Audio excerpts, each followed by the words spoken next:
bawat Pilipino, ang pangarap ng bawat isa sa atin. At dalangin ko po, sa susunod na 89 na araw, matapos ang gabing ito, ang nakikita kong mga mukha, bilang at dami ng tao, ay mas dumami pa, mas lumago pa, dahil titiyakin namin ni Senator Grace, paparatingin po namin ang aming mensahe sa bawat sulok ng bansa, sa bawat taong aming makakausap, at wala po kaming iiwanan sa serbisyo man o sa pag-iikot ng bansa.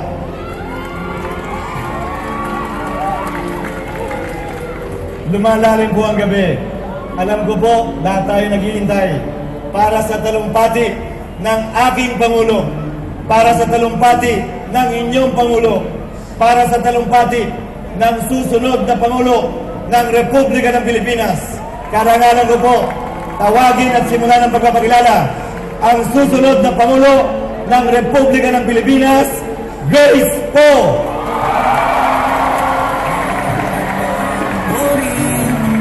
Minsan parang ayaw mo na. Kamusta naman Pilipinas? Hanggang dito na lang ba? Kahit anong kayot mo, parang ayaw umusad. Kahit anong tiis mo, di ka ba talaga pinalad? Buti at dumating na siya.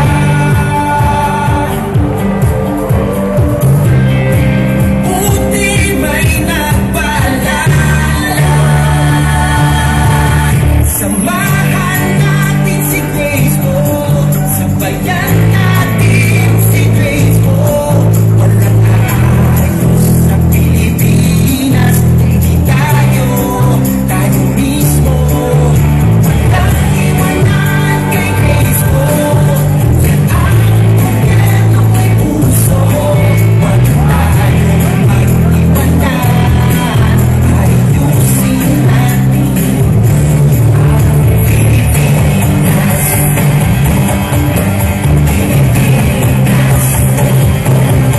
May problema, may solusyon. May gusto't gawan ng paraan. May sakuna agad aksyonan. Handang magtrabaho yan. Kung sabay natin gagawin, kung sabay tayong kikilos, sabay din natin makikita. Totoo may pag-asa pa pala. Pagbigyan natin ang Pilipinas. Tulungan natin ang Pilipinas. Samahan natin si Grace po. Sabayan natin si Grace po. Walang aayos sa Pilipinas, hindi tayo mismo. Walang iwanan kay Grace po. Yan ang gobyerno may puso. Wag tayong mag-iwanan.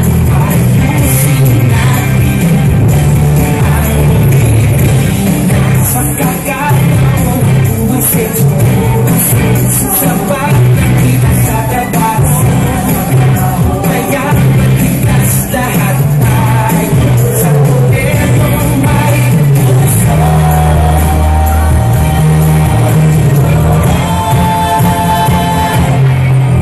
Samahan natin si Grace po, sabayan natin si Grace po.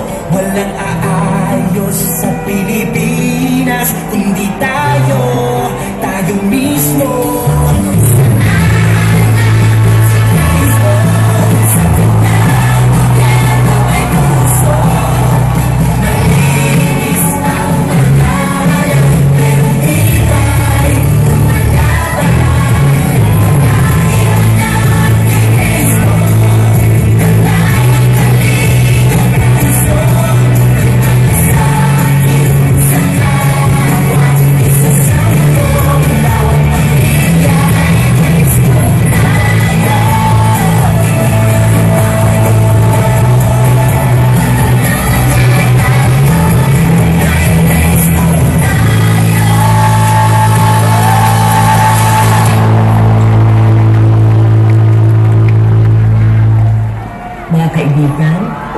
aking anak, si Grace Po, Pilipino.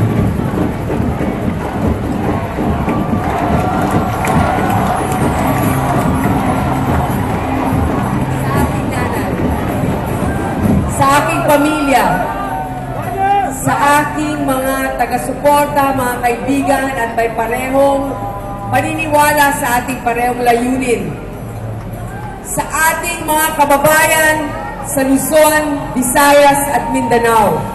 Magandang gabi po sa inyong lahat. May mga nakapagsabi na dahil daw ako ay isang pulot lamang, ako daw ay hindi tunay na Pilipino. Na dahil daw ako ay isang babae, hindi ko po taglay ang lakas at tapang para harapin ang problema ng ating bayan. Na dahil daw ako ay bago at walang bahid, ay hindi ko po kaya ang trabaho ito. May mga nagsabi na sobra daw madrama ang buhay ko. Marahil nga, madrama ang buhay ko. Pero tulad ng marami nating mga kababayan, may pinagdaanan akong hirap at pait. Ngunit pumangon at lumaban sa kabila ng mga unos at bagyo ng buhay at tadhana. Drama nga siguro ang tawag nila dito, subalit realidad at tunay na buhay ito. Katotohanan ito na araw-araw ay pinagdaraanan ng marami sa ating mga kababayan. Sa kabila ng lahat ng ito, ako ay nakatayo sa inyo ngayon bilang isang Pilipino, bilang isang babae na nakikipaglaban lalo na sa mga mapang-abuso. Ngunit may pagmamahal at malasakit para sa ating mga kababayan na siyang nagbibigay sa akin ng lakas at inspirasyon na magsilbi ng malinis at wasto. Mula sa aking pagkabata, minulat sa akin ng aking nanay at ng aking tatay ang mga katangian ko ngayon. Maging malinis, masipag at magbanat ng boto. Maging matapang pero huwag maging mayabang. Matulungin, lalo na sa mga inaapi ng mga bata.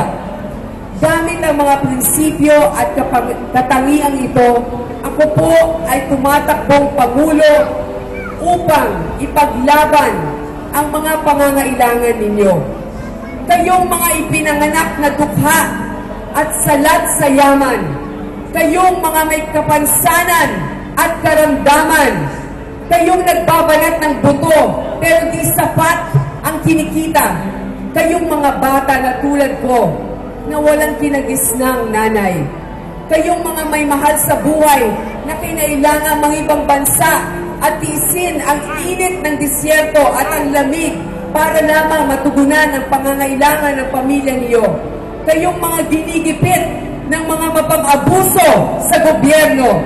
Nandito ako para sa inyo. Nandito ako dahil pare-parehong tayo na may pinaghuhugutan.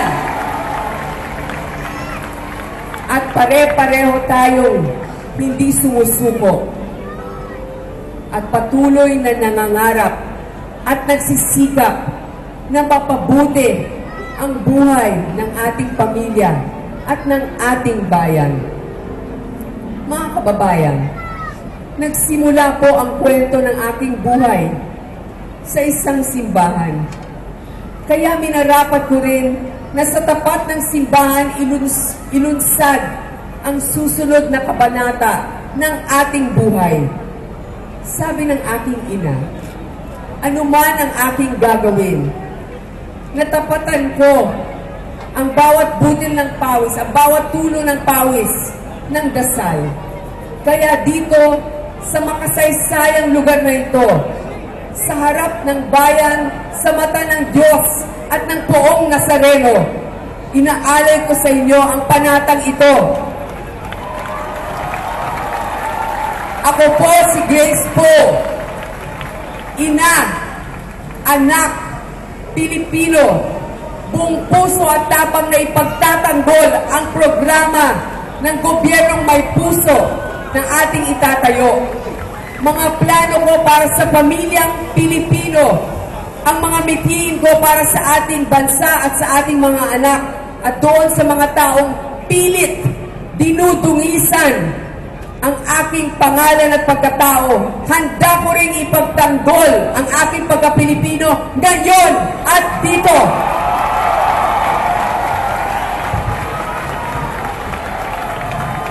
Mga kababayan,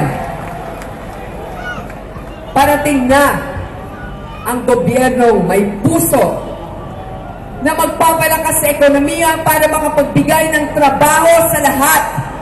Sa mga Pilipinong ginagabang ng edukasyon ng kanilang mga anak, parating na ang gobyernong may puso na sisiguraduhin na sagana sa libro, classrooms ang lahat ng paaralan mula kinder hanggang kolehiyo. Sa mga Pilipinong nagdarasal tuwinang umaalis ng bahay, na sana wag silang ma-hold up at manakawan. Parating na ang gobyernong may puso na dudurugin ang krimen, paparusahan ng may sala, at ikakalat ang maraming pulis na matitino upang ligtas tayo saan man at kailanman.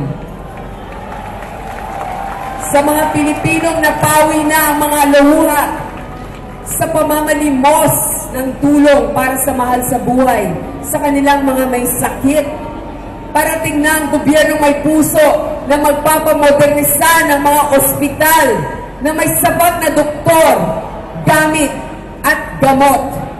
Sa mga Pilipinong ilang kahit pero walang matuka, na tanging dalangin ang may laman ang kaldero. May kanin sa parati ang inaalay ng gobyernong may puso at maglalagay ng abot-kayang pagkain.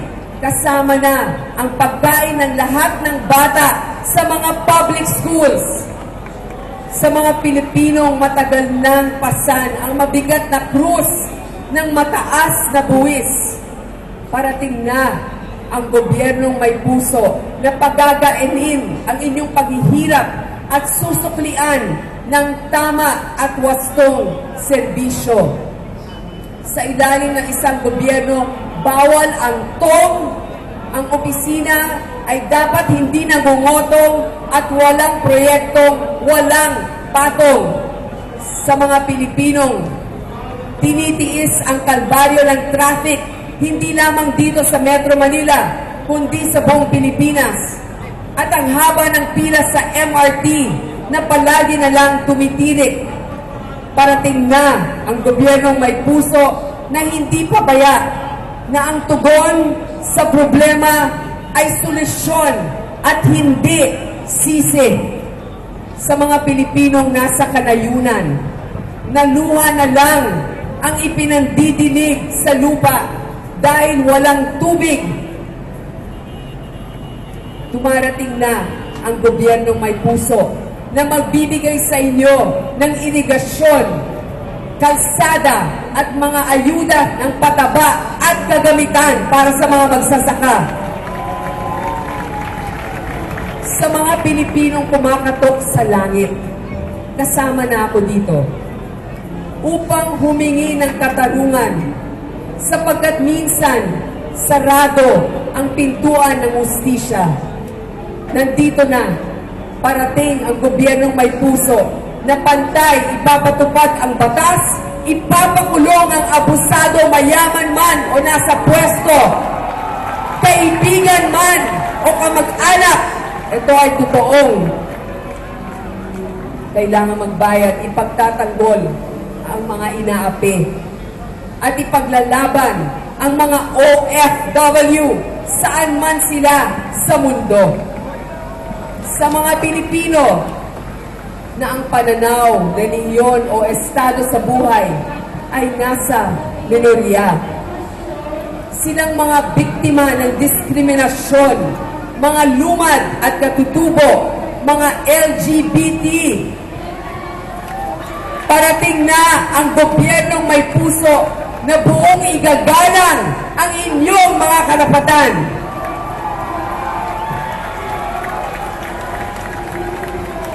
Sa mga Pilipinong tila inaasa na lamang sa pagtaya sa loto na magkakaroon sila ng bahay, nandito na ang gobyerno may puso na sisikapin na magkaroon ng disenteng tirahan ang ating mga kababayan. Sa mga Pilipinong sawa na sa bagal ng serbisyo ng pamahalaan, pagod na sa mahabang pila, pikon na sa tagal ng tulong pag may bagyo o sakuna. Parating na ang gobyernong may puso na maagap at may malasakit. Isang gobyernong bawal ang tamad, bawal ang makupad at magnanakaw. Sabi ng aking ama, huwag mong sabihin na marami kang salapi. Huwag mong sabihin na marami kang tauhan. Pare-pareho lang tayo. Dapat ang lahat ay maabot ang kanilang pangarap. Na ang bawat bata ay pwedeng mangarap maging teacher, maging artista, maging pulis, matagumpay na magsasaka, doktor, Supreme Court Justice, at maging pangulo man ng bansa, babae ka man, pulot o dukha, dapat pantay-pantay.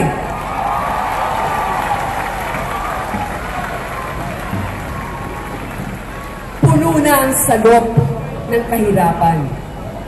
Puno na ang salop ng katiwalian at dapat na itong kalusin. Ipaglaban natin na ang bawat isa ay may pagkain, may hanap buhay at may edukasyon. Nakataga sa bato at nakaukit sa aking puso. Hindi ko bibiguin ang tiwala ninyo at ang tiwala ng aking mga magulang. Ako si Grace Poe at sa gobyernong may puso, kayo na ang aking pamilya. Maraming salamat po. Yan ang gobyernong may puso.